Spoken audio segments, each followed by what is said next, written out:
the topic is really simple one about being present. Sounds so simple, and it's something that everybody can do, and we all know that we can do it, and it's something that it's really, really easy to not do, because it's often easier to just be in a habit of not being present rather than being in the habit of being present, because being present isn't a habit. It's an interesting thing. To be present requires you always to pay a little bit of attention to being present, to being conscious. So that's the interesting kind of contradiction in life, is that it's so easy to default to habits. Now, habits have their place. Habits have their place in terms of actions, things that you do on a daily and a regular basis to maintain your life. So good habits are really valuable in terms of maintaining everything, really, just holding everything in good order, keeping yourself kind of clean and clear. So from simple things, obvious habits that we have, like we wash ourselves every day. If we didn't do that, if we just felt like, oh, I don't really feel like brushing my teeth. I actually often don't feel like brushing my teeth, but I brush my teeth because I don't feel like the feeling after I haven't brushed my teeth. But, you know, who wants to brush their teeth? Who wants to have a shower? Unless you really want to clean off because you feel really muddy or dirty or something. Very often we don't want to do those things, but we have habits of doing them. But to be present, that's different. There's a way in which you can't turn that into a habit. That's something that you need to actually engage in consciously. And so the best time to do that is right now. Because even now, as I'm talking, it's easy to just kind of, oh yeah, whatever, have your mind going here or there, doing all kinds of things. But if you're really present now, you'll be able to have a different kind of experience. You'll experience the words differently. You'll experience the energy differently.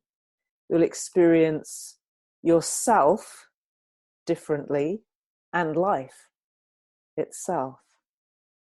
And so you can take this also as a kind of relaxation and an exercise in being present, rather than an exercise in filling up your mind with more words which you don't need.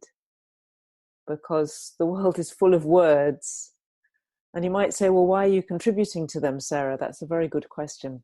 Except that what I've learnt is that if we can be present, words become much more than words. There's a whole experience, there's a whole energy behind the words, which has a richness. And then when we can listen to words that way, with presence, relaxed, open, we start to be able to listen to life that way. And then it's almost as if life is speaking to us all the time. And you start to realize how much you're not listening, because you're listening to something that's going on in here rather than feeling and experiencing the bigger, the wider presence of it. And sometimes I had an interesting experience yesterday. I was at this event, and it's a program that I'd signed up for a year. It's all about business. And I felt more and more and more uncomfortable there. It's a very nice, very well organized, absolutely excellent program. There's no question about that. Really nice people, very good ethics, the whole thing just how it should be. Really excellent in every kind of way. And I was sitting there, I was thinking, oh my goodness, I don't want to be here. And then there was a whole part of me fighting with that, because I'd signed up for it, because it's obviously good, because they can teach me lots of things that I don't know and I ought to be doing. And so there's this struggle that comes on, that comes in. And it created a great deal of resistance in me, because I felt bad for not wanting to be there. And at the end of the day, they had this networking event. And I was sitting looking at it. I was thinking, I don't want to do it. And I felt bad again for not wanting to do it because of so many habitual patterns. You know, this is something you've paid for. This is something you need. These people are doing it really well. It's all really good. What's wrong with you? You should want the same thing. But I didn't. And it's interesting because I realized that I found it very, very hard to listen to the voice that I believed was being negative, because it felt to me like saying, I don't want to be here. Or what it was really saying was, I want to be somewhere else. I want to be doing something else, was a negative voice, and therefore I shouldn't listen to it. And this is how we become very unpresent, because we decide this is good and this is not good, and this is what I should be listening to and this is what I shouldn't be listening to. And then we judge ourselves more and more and more. And after I came away, it took me a while to actually kind of settle down again. And somebody said to me, oh, if you felt like that, it means that you had resistance. And it was interesting. I reflected on it a bit, and I looked at, yes, how much resistance I had to the voice that was saying, you don't want to be here. I couldn't give it space to just express itself, because maybe it was going to say something interesting and useful. When I finally actually let it say something, it was saying, you've already decided, Sarah, that you need to spend more time with people who are really expert in the sort of area that you're interested in. That's what you've decided you want to do. That's what you've decided is more important. And here you are going in exactly the opposite direction, trying to spend lots of time with people who are not doing anything related to what you're doing. They're not particularly interested in it. You don't need to do that right now. And actually, when I really listened, everything became very clear. So that's how it is sometimes that we're not present, because we try to eliminate some parts of our experience, and we try to kind of build up another part of our experience which we think is right, or we feel we ought to be doing. And it's that elimination, as I've said many times, that seems to cause the problem. When you try to exterminate a thought or make it wrong or reject it, that's where a lot of the trouble seems to come in. Whereas if you can actually let them be there, just let the thoughts be there, let the feelings be there, and you be present in amongst all of that. First of all, being present tends to take you into the quietness rather than the noisiness of the thoughts. And when you're in the quietness, you're able to evaluate, when it comes to making decisions, much more clearly what the options are. So when I was caught in the noise of my thoughts banging against each other, I wasn't able to make any clear decision. I actually just walked away from it, but I walked away from it because I was so much trying to extinguish that thought that I wanted to walk away from it, that it got stronger and stronger and stronger. It's why I wasn't going to be shut up. So I didn't walk away from it with clarity. I walked away from it more out of pressure. And it was later that the clarity came, when I really calmed down and allowed myself to listen, really listen. What's life saying to me here?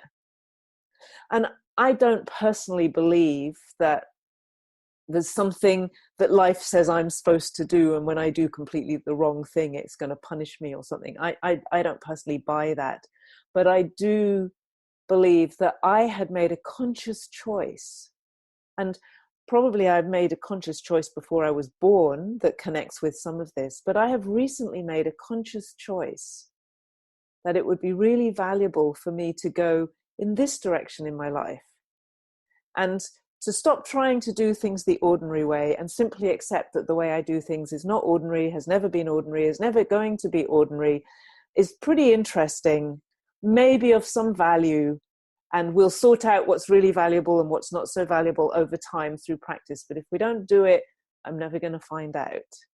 And that's the the battle, especially I find it's the battle of doing things differently, is that there's always this pull of trying to make sure that you fit in, or trying to make sure that you're doing all the things that you need to do. And I get pulled very easily in that direction. So there's this battle that goes on in my head, and it's like, okay, I just, you listen to the war instead of listening for the presence, listening for the silence, listening and creating space for everything so that you can make a clear decision.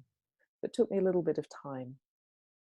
But once you can tune in to the quietness, because it's always there, and not try to eliminate one thought or another thought, but just give everything its space, then you start to hear what messages are really arising in there. And so for me, for example, it really arose for me very clearly that, as I said, I want to spend more time with people who are just more closer to my field, really, because I don't do enough of that. And then in terms of all the stuff that I felt and feel that I need to learn, I saw clearly, once I could give space to everything, that I already have the support with me for some of that, and for some of it I want to do it differently anyway. So there's no point in trying to learn something that I just want to do another way. And so what happened is that I didn't deny either voice. There was that voice saying, you need to learn all this stuff. And there was that voice saying, you need to get out of here. This is not your tribe. This is not the right place for you. And it's true that I need to learn that stuff, but not that way.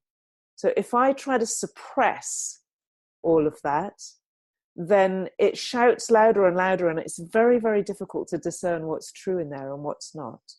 But if I allow myself to be present in there, stop all that suppression stuff, be present, be alive, be awake, give space to everything, just let it all be there, then what's true arises. It's like the true parts come to the surface, or they come to clarity, and the parts that are not true or that are old ways of thinking drop away.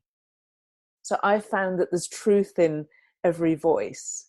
When we allow ourselves to judge so harshly the things that we think, we crush that essence. It's like we try to crush the essence. We throw the baby out with the bathwater over and over again.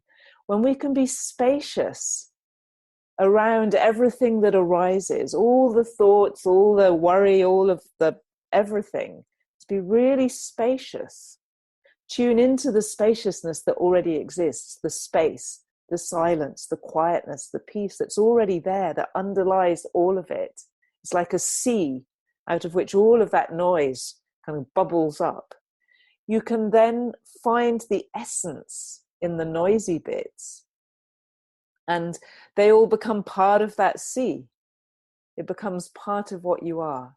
So it's this, when we get so caught in the duality, we get caught in this bit's right and that bit's wrong, and this bit's good and that bit's bad. But the good and the bad is all here. There's nothing wrong with the good and the bad. There's nothing wrong with the right and the wrong. You're going to have right and wrong. If you want to have right, you've got to have wrong. If you want to have good, you've got to have bad. It's all there. But when we allow it to have its place, we can relax, first of all. We don't need to get caught up in that drama. And then we can find the discernment to make wise decisions so that we can actually be practical in our daily life. So we need, at this time when we're not fully open, fully awake, fully spacious, we need to be able to make decisions and make life better and function and do things.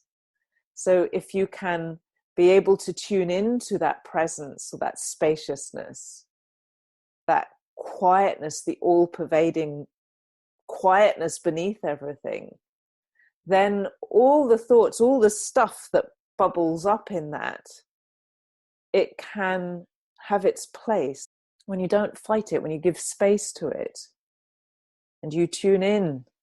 You make a choice. This is the part about being present. You make the choice to be present. You make the choice to tune in to the quietness.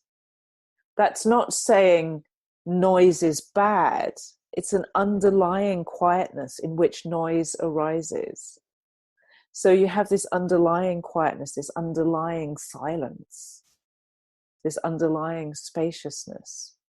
And in that quietness, there is noise, and there is the sort of noise and quietness that oppose each other, or so you can have relative quiet and relative noise. But underneath that, there is a quiet that's always quiet. That's what being present is about, is being able to be in that quiet that's always quiet. And then all the noise and all the quietness of everyday life comes up. You have quiet, peaceful times. You have very noisy times. You don't need to eliminate parts of life. You can let all of it live. And when you can let all of it live, you start to be able to find the essence in every bit of it. And through that essence, you're able to make decisions and move forward. So life becomes much more practical. And that's why it's so important for us to be able to relax, because if we can't relax, we don't do any of that stuff. We can't find the space to listen to the quietness, to listen to what's underneath, and then to be able to discern what's on the surface.